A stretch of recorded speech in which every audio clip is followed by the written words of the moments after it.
Apparently, they've been able to duplicate our fuel." Joe nodded. Major Holt went on. "For more than a month, military intelligence has been aware that rockets were under construction behind the Iron Curtain. They will be guided missiles, and they will carry atomic bomb heads. One or more may be finished any day. When they're finished, you can bet that they'll be used against the platform. And you will carry up the first arms for the platform. Your ship carries half a dozen long-range interceptor rockets to handle any attack from Earth. It's vitally important for them to be delivered."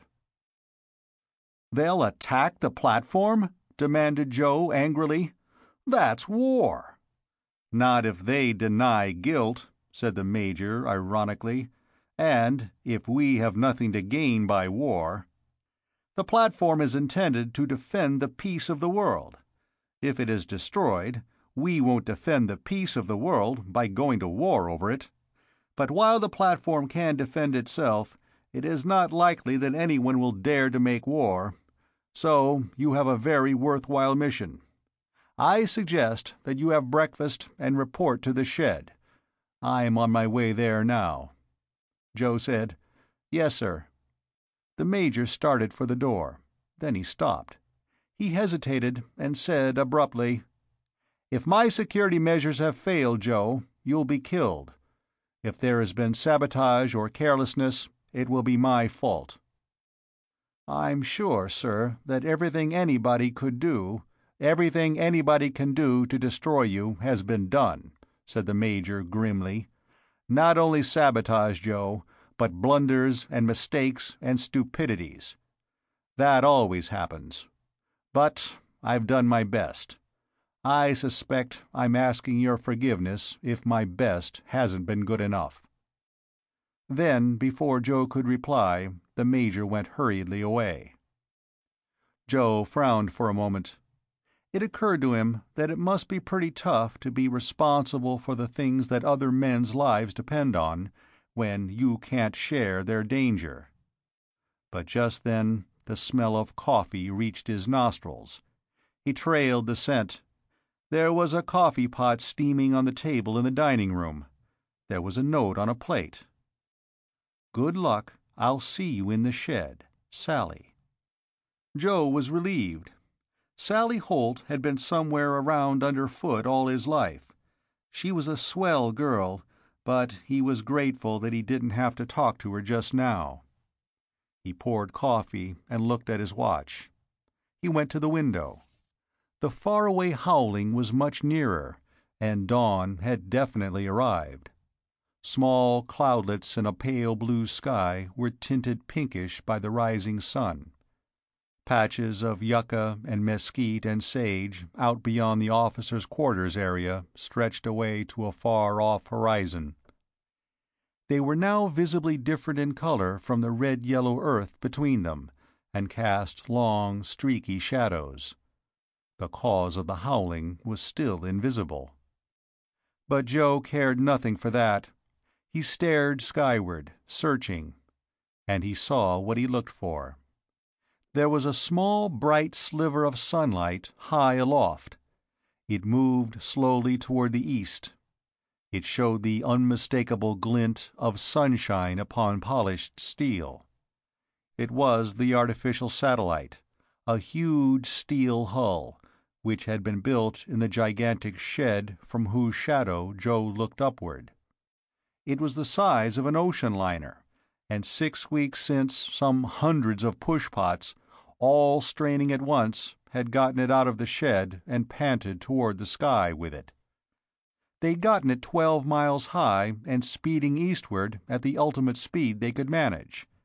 They'd fired JATO rockets all at once, and so pushed its speed up to the preposterous.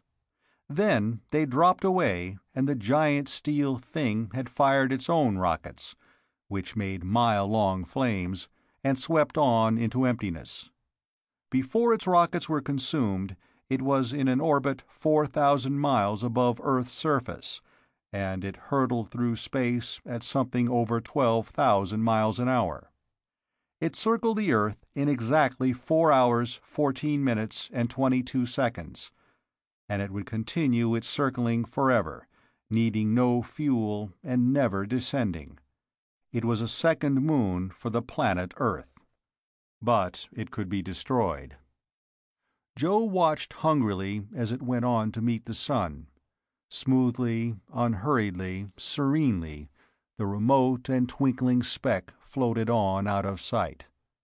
And then Joe went back to the table and ate his breakfast quickly. He wolfed it. He had an appointment to meet that minute speck some 4,000 miles out in space. His appointment was for a very few hours hence. He'd been training for just this morning's effort since before the platform's launching. There was a great box swinging in 20-foot gimbal rings over in the shed. There were motors and projectors and over 2,000 vacuum tubes, relays, and electronic units. It was a space flight simulator, a descendant of the Link trainer which once taught plane pilots how to fly. But this offered the problems and the sensations of rocket ship control, and for many hours every day Joe and the 3 members of his crew had labored in it. The simulator duplicated every sight and sound and feeling, all but heavy acceleration, to be experienced in the takeoff of a rocket ship to space. The similitude of flight was utterly convincing. Sometimes it was appallingly so, when emergencies and catastrophes and calamities were staged in horrifying detail for them to learn to respond to. In 6 weeks, they learned how to handle a spaceship so far as anybody could learn on solid ground, if the simulator was correctly built. Nobody could be sure about that. But it was the best training that could be devised. In minutes, Joe had finished the coffee and was out of Major Holt's quarters and headed for the shed's nearest entrance. The shed was a gigantic metal structure rising out of sheer, flat desert. There were hills to the westward, but only arid plain to the east and south and north. There was but one town in hundreds of miles, and that was Bootstrap, built to house the workmen who'd built the platform, and the still invisible, ferociously howling pushpots, and now the small supply ships, the first of which was to make its first trip today. The shed seemed very near because of its monstrous size. When he was actually at the base of its wall, it seemed to fill half the firmament and more than half the horizon. He went in and felt self-conscious when the guard's eyes fell on his uniform. There was a tiny vestibule. Then he was in the shed itself, and it was enormous. There were acres of woodblock flooring. There was a vast, steel-girdered arching roof that was 50 stories high in the center. All this size had been needed when the space platform was being built. Men on the far side were merely specks, and the rows of windows to admit light usually did more than make a gray twilight inside. But there was light enough today. To the east the shed's wall was split from top to bottom. A colossal triangular gore had been loosened and thrust out and rolled aside, and a doorway 150 feet wide let in the sunshine. Through it Joe could see the fiery red ball which was the sun just leaving the horizon. But there was something more urgent for him to look at. Pelican 1 had been moved into its launching cage. Only Joe, perhaps, would really have recognized it. Actually, it was a streamlined hull of steel, 80 feet long by 20 in diameter. There were stubby metal fins, useless in space and even on takeoff, but essential for the planned method of landing on its return. There were thick quartz ports in the bow section. But its form was completely concealed now by the attached exterior takeoff rockets. It had been shifted into the huge cradle of steel beams from which it was to be launched. Men swarmed about it and over it, in and out of the launching cage, checking and rechecking every possible thing that could make for the success of its flight to space. The other 3 crew members were ready. Haney and Chief Bender and Mike Scan